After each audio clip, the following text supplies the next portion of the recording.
wind that never actually make it into the ground because of laying on grass and whatever else, or just eaten by birds or other animals. Seeds that you buy are tested and they're inspected and all that for their virility or however their chances of actually sprouting and growing. So you buy these seeds, and what I did is I took just a napkin, sprinkled some water over one half of it, and then I put about a dozen seeds on there around the center, and then I just simply flapped it over, and then I folded it up, and you can see somewhat here. These are apple seeds. That's a full napkin, and if you can see, all those dots are the apple seeds. So I put those in the bottom of my refrigerator, under the pull-up drawers. I just kind of put a couple back there and just push them to the back, and they seem to stay standing up in the back, and it doesn't really affect the drawers.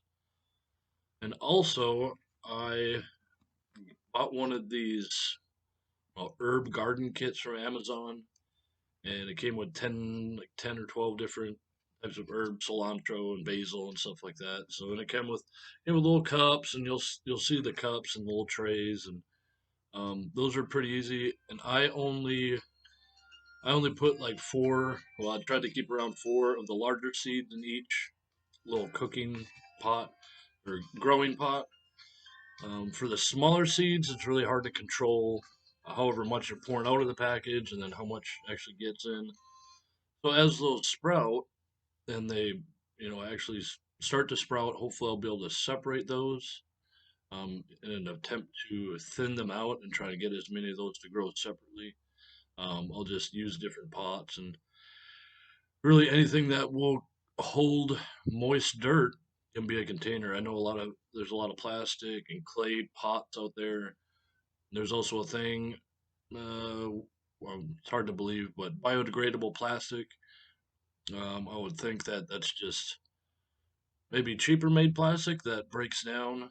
It doesn't break down into organic material. It just breaks down into microplastics, which is, um, I don't know. I wouldn't Google the subject because it's kind of scary, microplastics and all the plastics that are in our oceans and things like that. So the grow kit that I did buy, it does have the biodegradable plastic things, and I don't think I'll be using those. But when it comes time to it, I'll just separate those and put them into, um, you know, egg crates or any sort of cardboard material, things like that.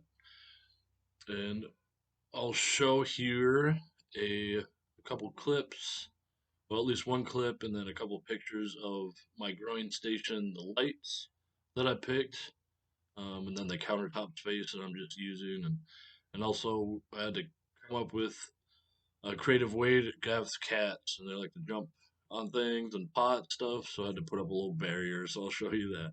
Stay tuned. And here is my countertop in the kitchen. These are the grow lights that I bought from Amazon. They have three different color functions, and they have a clamp that I just put on one of my overhead cabinets. The color setting I chose, there's a yellowish. It's really hard. So the color that I ended up going with is the pink or the purple tinted white.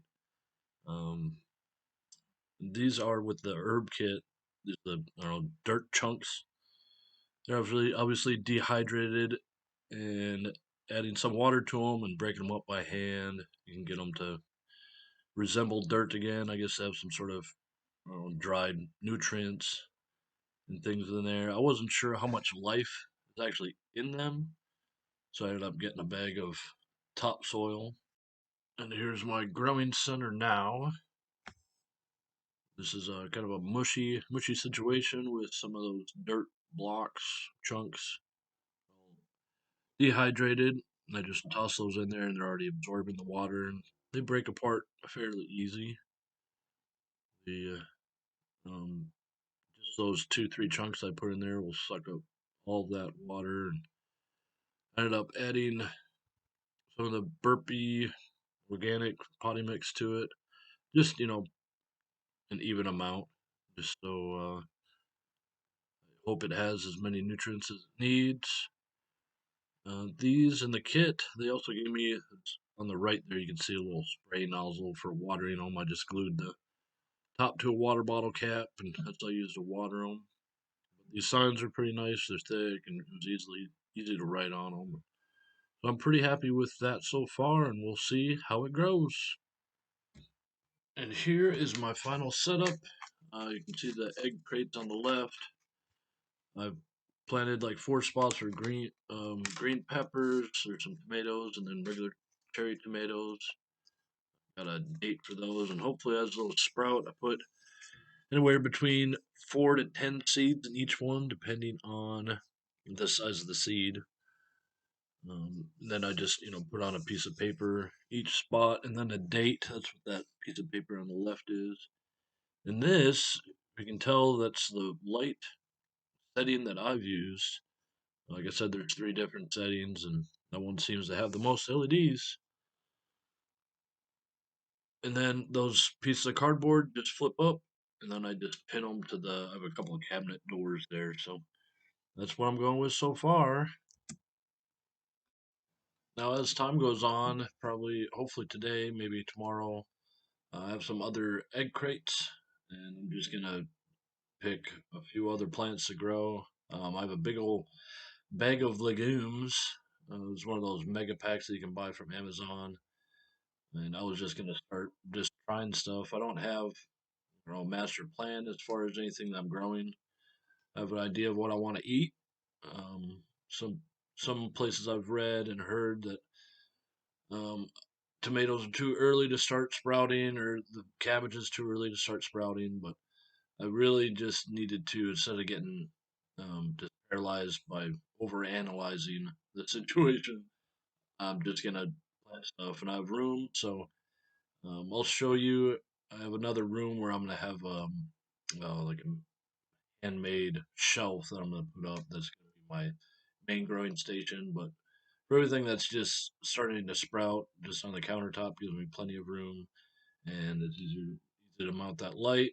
Um, you also see that I've bought 2 other types of LED. Well, one's a bulb type, and then like where you just screw into a lamp, and then the other one's where you plug in. I do like the clamp version because you can clamp it. So whatever your plants are setting on, it's probably going to be able to attach to it. So thank you for watching, and we'll see you next time.